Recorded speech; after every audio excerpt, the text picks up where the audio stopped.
भारत, निपुण भारत,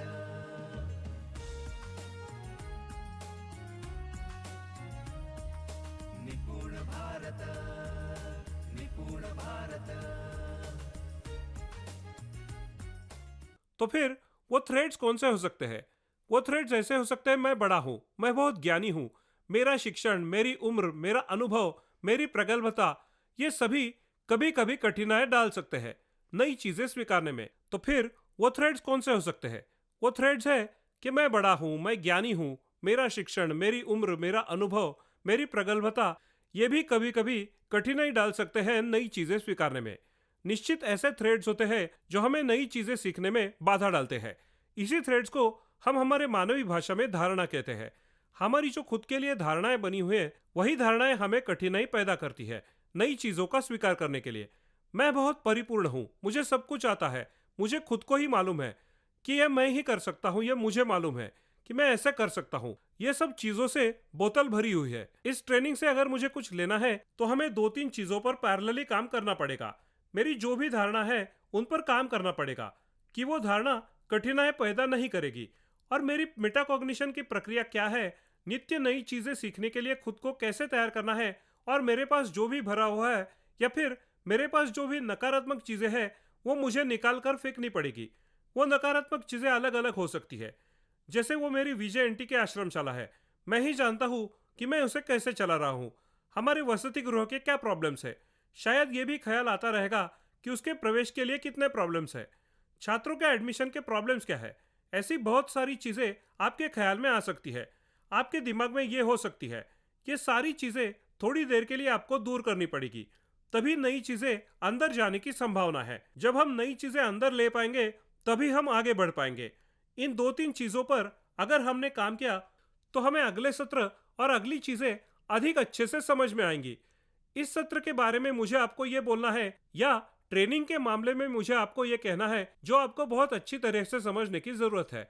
क्या होता है कि आप जब कोई नई चीज स्वीकार नहीं कर सकते, उस वक्त सबसे बड़ी चीज जो आपके खिलाफ काम करती है वो है ये आपकी धारणा। मुझे तो ये आता है, ये मैं सीखा हूं, ये मैंने पहले किया है। ऐसा बहुत बार होता है।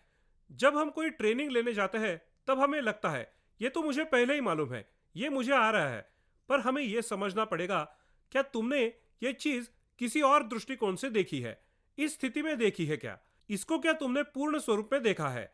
ऐसे बहुत सारे सवाल होते हैं।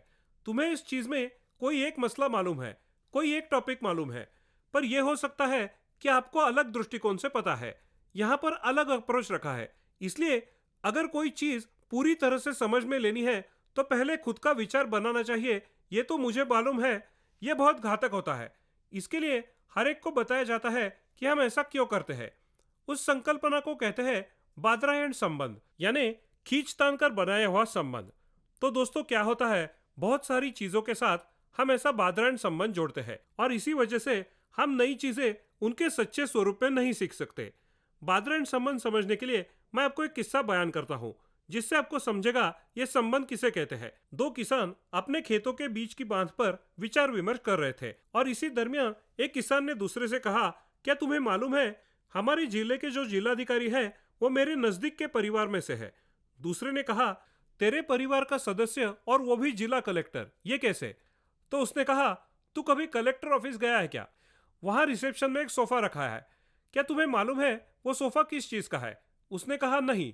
तो पहला बोला, वो बबूल की लकड़ी का बना है। दूसरे ने पूछा, इसका क्या संबंध है? तो पहले ने कहा, क्या तुम जानते हो वो बबूल की लकड़ी कहां से है? वो सामने देखो, वो कटा हुआ बबूल का पेड़ तुम्हें दिख रहा है, उसी बबूल की वो लकड़ी है।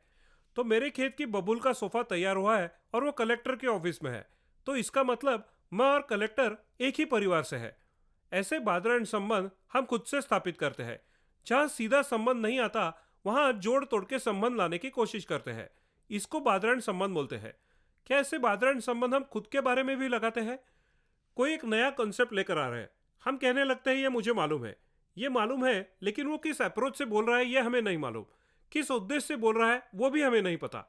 उसने जिस पद्धति से बोला है या फिर जिस प्रकार से करना है, क्या उस प्रकार के बारे में हमें मालूम है? इन सवालों के जवाब बहुत बार होते हैं नहीं। जो व्यक्ति हर एक नए विचार को ये विचार नया है, ये मुझे मालूम नहीं, या मुझे मालूम है लेकिन अपूर्ण रूप से। इस अप्रोच से काम करता है तो वो नई नई चीजें समझने लगता है और उसे वो चीजें सीखना आसान होता है। इस ट्रेनिंग के बारे में हमारा कर्तव्य क्या है? स्क्रीनिंग के वक्त मेरा यह कर्तव्य है कि मैं मेटाकॉग्निशन कैसे करूंगा। मेरी धारणा ये ट्रेनिंग लेते समय कठिनाई कैसे ना पैदा करे। इस ट्रेनिंग का मैं बादरायण संबंध कैसे नहीं जोड़ूंगा। हो सकता है इस ट्रेनिंग में जो कोई कंसेप्ट बोली गई हो तो तुम्हें लगेगा तुमने ये पहले कर लिया है, तुम उससे गुजर चुके हो। उस वक्त खुद को रोकिए, खुद को सावधान कीजिए और समझाइए कि हो सकता है मेरा अप्रोच अलग से होगा, इनका उद्देश्य कुछ अलग होगा। ये उद्देश्य लेकर आपको आगे जाना है। ये विनती करने के लिए ये वीडियो था। मेरी ऐसी अपेक्षा है इससे आप मेटाकॉग्निशन क्या है ये समझ लेंगे। इन 3 चीजों पर आप काम कर रहे होंगे और आप अच्छी तरह से ये ट्रेनिंग लेंगे। Thank you.